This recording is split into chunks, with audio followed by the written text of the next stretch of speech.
In the summer of 2000, I had decided with my friend Mark Kohler, whose family's from Switzerland, that we were going to climb the Matterhorn in the Swiss Alps. It is no joke, the Matterhorn. So last of all the Swiss Alps ever climbed by humans and by a good long chunk of time.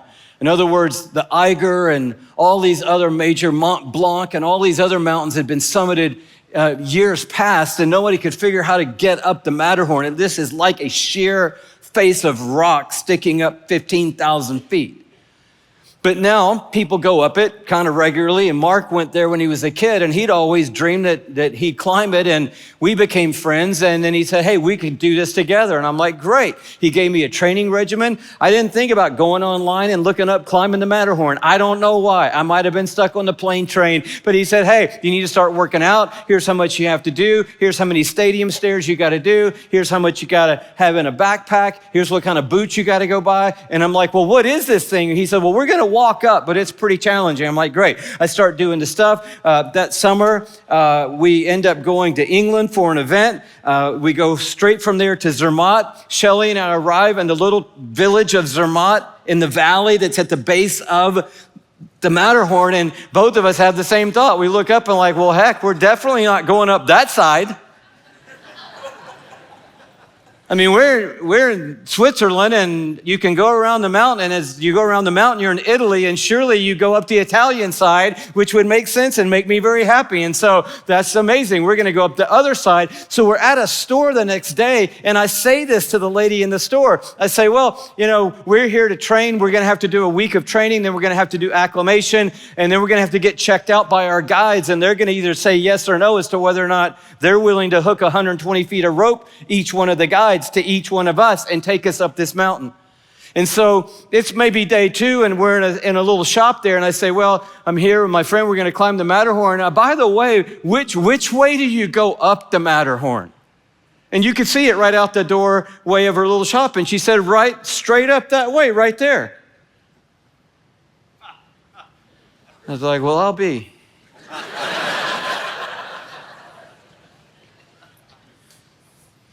I learned about the Matterhorn, this is cool, that the first guy that went up it was a British guy, a pastor. You can look him up online. You can Google him if the talk kind of slows down, but I'm going to try to speed up in just a second. Basically in a suit, dude went up. Edward Whymper.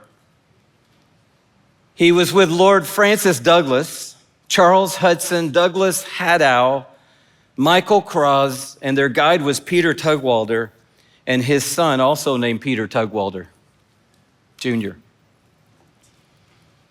And on July 14th, 1865, they were the first recorded people to summit the Matterhorn. It's a picture of them kind of scrambling up to the top and getting on the ridge of this thing, which, no kidding, at the very top of it is this wide. And it is a mile straight down into Italy on one side, and a mile straight down into France on the other, and a mile straight down into Switzerland on the other. And they made it to the summit. The problem was that on the way down, one of them slipped. And as he slipped and lost his footing quickly, his body mass was hurling into the atmosphere. The problem was he was roped to the group.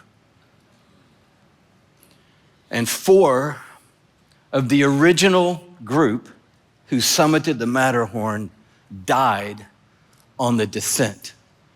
I learned, sadly, after the fact, that most mountain climbing deaths occur on the way down, not on the way up.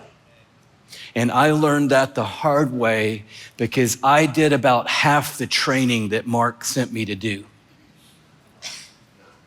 Because I kind of got an internal thing that says when we get there, I'll be able to pull it out. And so I somehow made it basically the mile sprint from the little hut where you spend the night, a mile straight up this thing, starting at 5 a.m. because you got to get off the top by 9 a.m. But man, when we got to the top, I was toast. And I barely made it off the Matterhorn. If it hadn't been for my guide, I'd still be up there. And I wouldn't be giving this talk.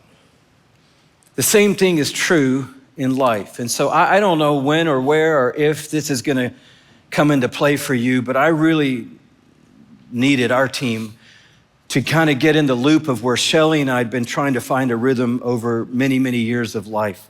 So how do you win the descent? A few things really quickly. Number one, expect the dip. You're like, what do you mean by that?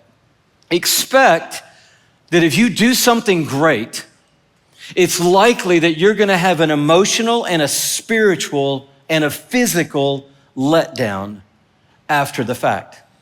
Now, in our busy environment of life and culture, we don't even hardly think about the aftermath because we've got something else that pops into iCal right away. And we're gonna talk about that in just a moment. But expect that there's gonna be a lull. You're like, I'm a believer and I'm filled with the Spirit. I don't have lulls. I'm an overcomer in Jesus. I don't have dips in life. Go run a marathon and tell us all the next day that you're so filled with the Holy Spirit, you don't have dips in life. No, you'll be walking to the kitchen like this on the next day going, man, that was amazing. You mind opening the refrigerator door for me? Why? Because anybody would know that if you run a marathon, there's gonna be some kind of letdown at the end of the day. And it's the same way in the kingdom. When God invites us into some amazing moment that we band together with our team, we put everything we've got together in the middle of the table. And I'm not just talking about like we worked hard for a minute. I mean, we put so much faith in the table to get to the bins. I have never personally fought in faith for something harder in my life. And then we got there and we saw the miracle.